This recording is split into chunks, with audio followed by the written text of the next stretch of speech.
recommend playlists for you. My top recommended playlist is, this is not a joke, Forever Alone.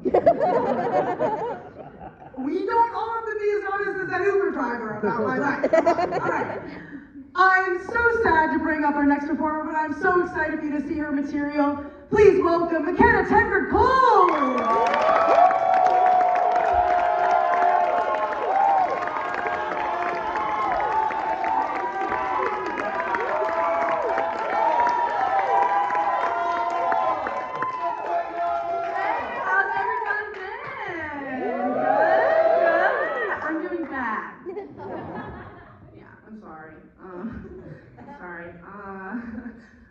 What did you have for breakfast this morning?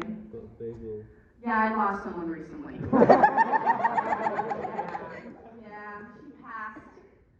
passed on me hard. And I'm just trying to find someone to replace her. I'm just trying to move on with my life, but you couldn't do it. You couldn't do it.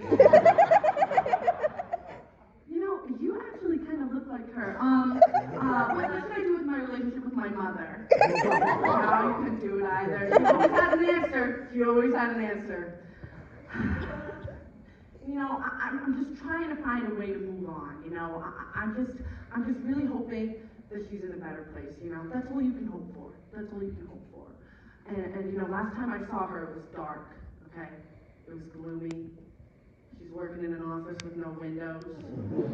I just hope she moved on to a better place, like Hartford or something. I just can't believe she's gone. She's not dead, by the way. No, she just doesn't want to talk to me anymore. Yeah, she broke up with me. But, I feel like that's worse than being dead, right? Like when you're dead, I know where you are. But instead, she's just out in the world talking to whoever she pleases, and I'm just at home sitting alone in my dorm room thinking, you should be dead. Obviously there were signs, okay? I should have known that it was coming. I should have known that she was going to break up with me, because we used to see each other all the time, and she loved it, okay? When she would see me, she would go, McKenna, when is the next time I can see you? What was all the time turned into every 2 weeks. Then once a month. Then every 3 months. And don't even get me started on long distance, okay? Because when I moved to Boston, I would text her, please, can we at least call? And she'd always say, no, I will only see you when you're in Connecticut.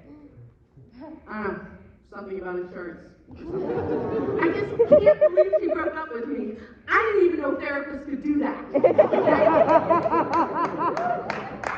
I've been playing our sessions over and over in my head, like what happened, and the whole last time I saw her, she was giving me breakup advice, okay? I was going through a breakup at the time, and I was asking for the advice, but she was just preparing me for her to break up with me, okay? Like, put yourself first, McKenna. Change is constant, McKenna. He didn't even make you come, McKenna. That whole time, she's just talking about herself. And I keep replaying it over and over in my head, like it's a commercial jingle, but it makes you feel bad, like, I am depressed now.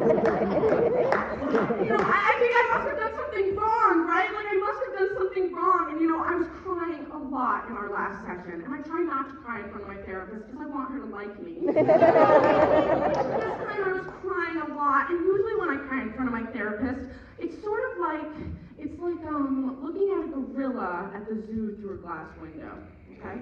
The eyes are kind of dead, but it's like, well, you've been in captivity, so I don't know, and it's like, and you're like looking, and the gorilla feels like it's looking at you, or is it looking through you, and then you're in a standoff with a gorilla, and you're thinking, is this two-way glass, or are we gonna make out?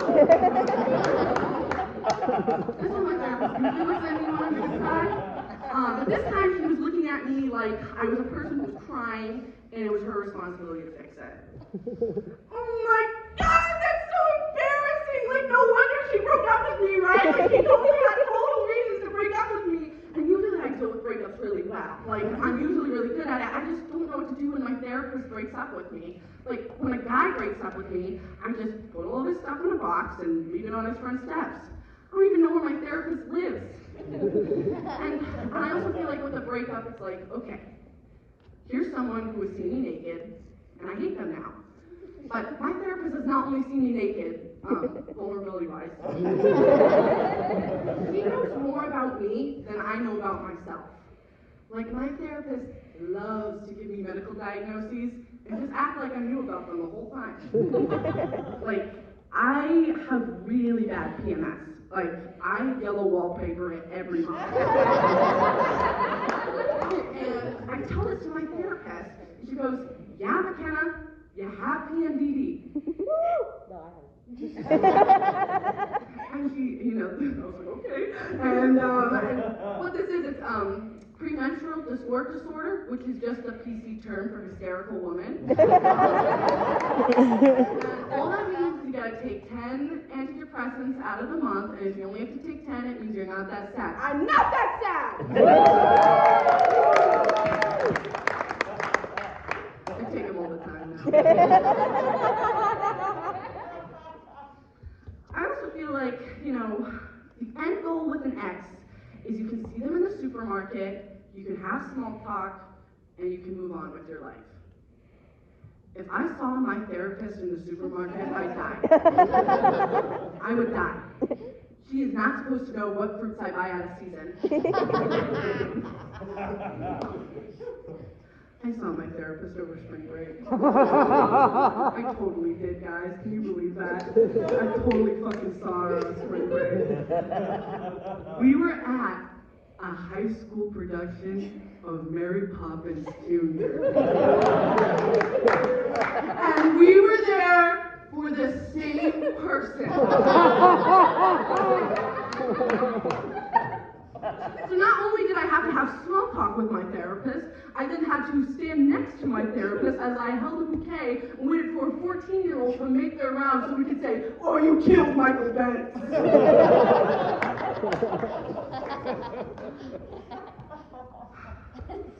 I'm just reliving that moment right now. Sorry. So the last thing my therapist said to me was, McKenna, I can't see you anymore. This is verbatim, people. But if you really need me, you can call me. I blocked her number. Yeah. No, okay? I'm the strong one here. Okay? If she needs me, she can call me. Okay?